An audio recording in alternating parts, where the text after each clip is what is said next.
প্রথম যে প্রশ্নটি আপনার কাছে করতে চাই সেটি আসলে সাবেক প্রধানমন্ত্রী শেখ হাসিনা সংক্রান্ত, যেহেতু ভারত নিয়ে অনেক কথা হচ্ছে, ভারতের প্রচার বা অপপ্রচার, প্রপাগান্ডা আমরা যেভাবে বলি না কেন, ভারতীয় মিডিয়া, ভারতীয় সরকার, তাদের অবস্থান, নানা ধরনের কথা আসছে। গতকালও 3টি বড় ঘটনা হয়েছে, সেটি আমরা পরে আসছি।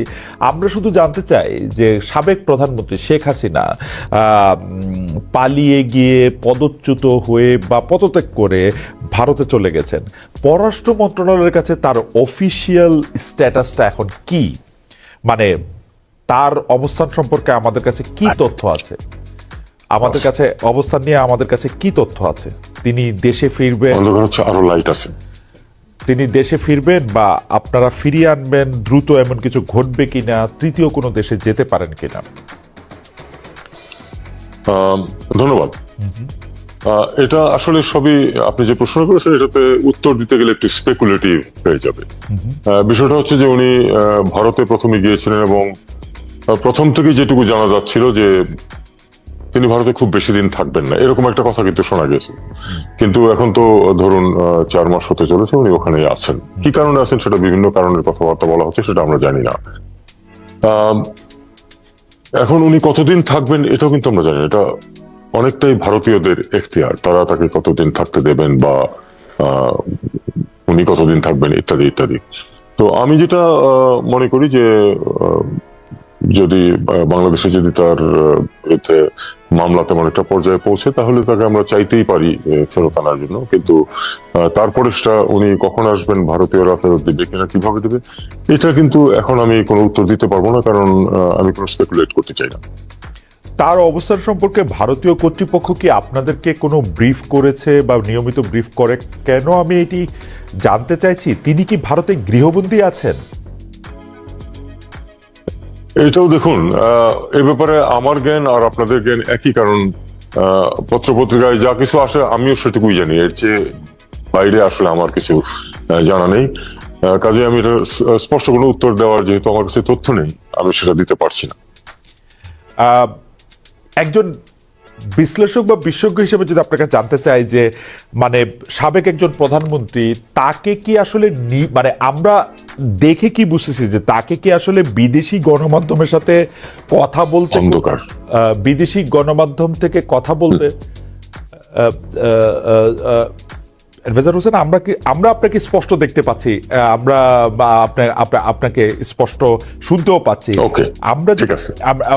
আমরা যেটি জানতে চাইছি যে মানে তাকে কি আসলে বিদেশি গণমাধ্যমে বা কোনো গণমাধ্যমে কথাবার্তা বলায় নিষেধাজ্ঞা দেওয়া হয়েছে, নিষেধাজ্ঞায় আছেন? মানে আমরা কিন্তু, আমার বিবেচনায় কিন্তু তাকে, উনি ভারতে গৃহবন্দী আছেন, কারণ তাকে মিডিয়ার সাথে কথা বলতে দেওয়া হচ্ছে না। এবং মানে আপনার কাছে কি মনে হয়? আবার আমি বলছি যে আসলে এই সম্বন্ধে আমার কাছে সুস্পষ্ট কোনো তথ্য নেই। আপনারা জানেন যে একদম প্রথমেই কিন্তু উনি কিছু কথা বলেছিলেন ভারতে থাকা অবস্থায়, এবং প্রধান উপদেষ্টা বলেছিলেন যে উনি ভারতে থেকে যদি বাংলাদেশের রাজনীতি, বর্তমান সরকার পরিস্থিতি নিয়ে কথাবার্তা বলতে থাকেন তাহলে সেটা আসলে ভারতের সাথে সম্পর্ক স্বাভাবিকীকরণে বা স্বাভাবিক অবস্থায় সম্পর্ক চালিয়ে যেতে সেটা সহায়ক হবে না।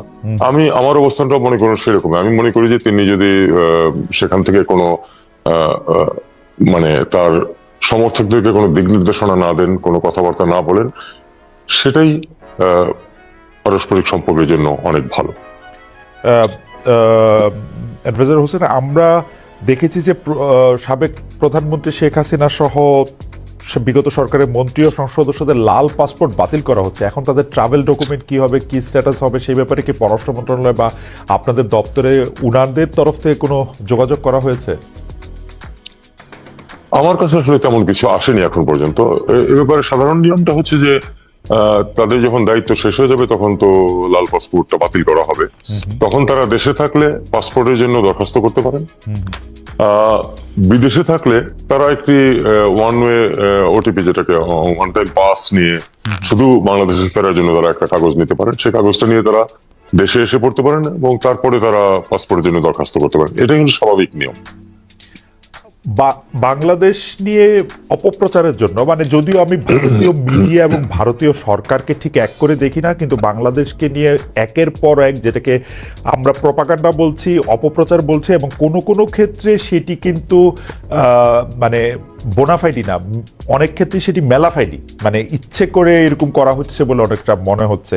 আপনার কাছে কি মনে হয়, মানে এর কারণ কি শেখ হাসিনা ভারতে অবস্থান করছেন, বা ভারত সরকার মনে করছে, বা ভারতীয় জনগণ মনে করছে যে অবস্থাটা কোনো একটা পরিবর্তন হতে পারে, মানে যিনি যাকে আমরা কি বলবো, দেশত্যাগী, পদত্যাগী, পলাতক সরকার প্রধান, তাদের নিয়ে কি কোনো পরিকল্পনা আছে বলে মনে হয় তাকে নিয়ে, বা বিষয়টিকে আপনি কিভাবে দেখেন?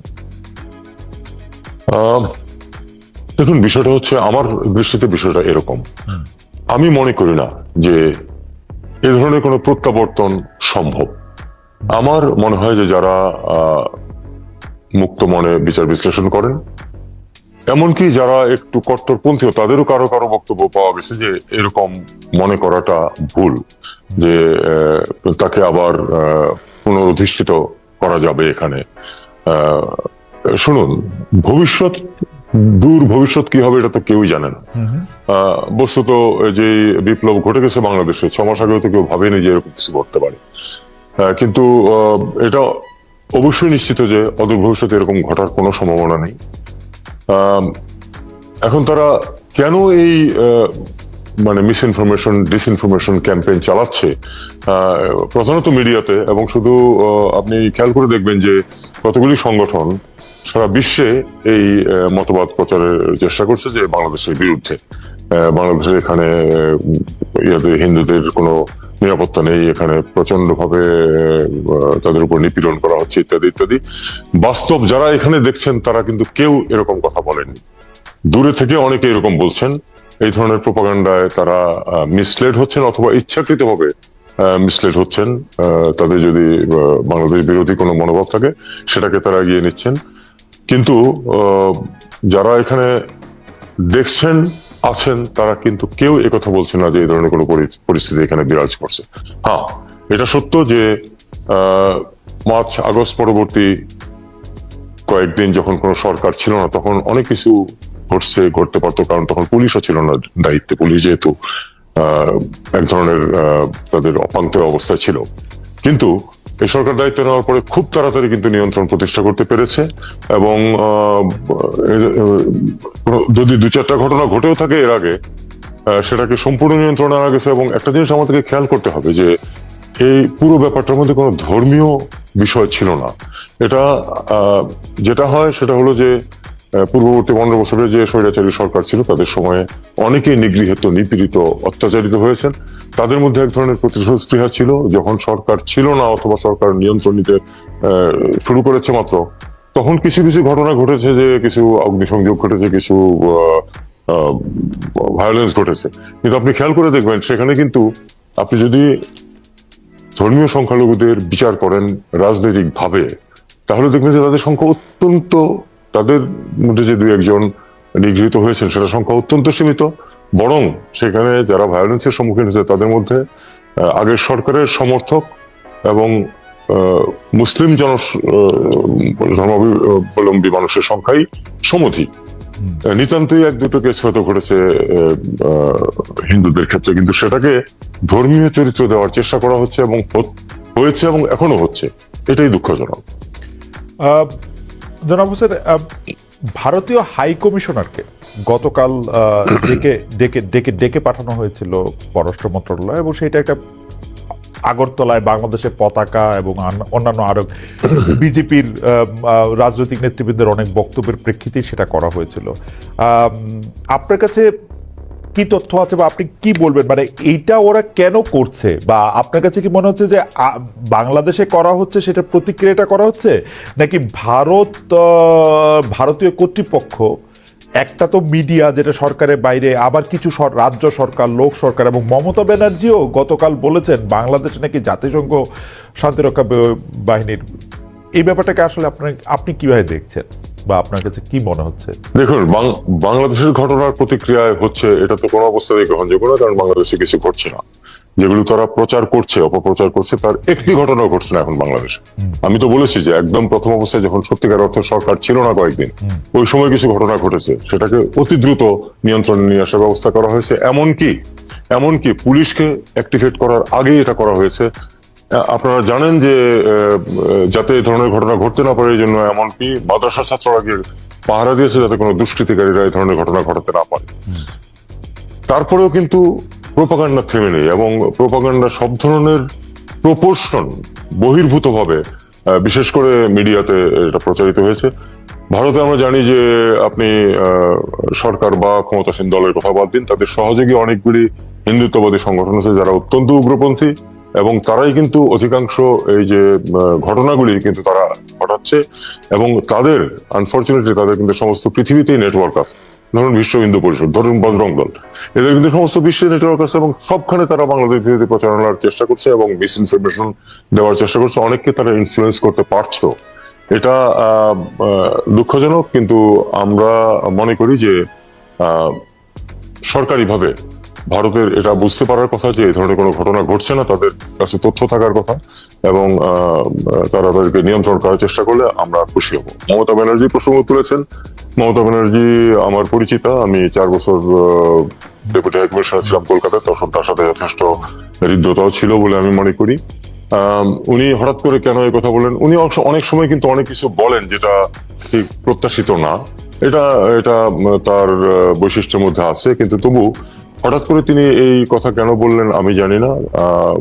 এমন একটা ধারণা করা যায় যে হয়তো উনি ভাবছেন যে যেহেতু একটা হিন্দুত্ব পন্থী এক ধরনের একটা ওয়েভ চলছে ভারতে প্রোপাগান্ডা হিসেবে, তিনিও সেখানে তার ইলেকটোরেটকে যাতে সন্তুষ্ট রাখতে পারেন এরকম কিছু উদ্দেশ্যে বলছেন কিনা, এটা আবার এগেইন আমি একটু স্পেকুলেট করছি।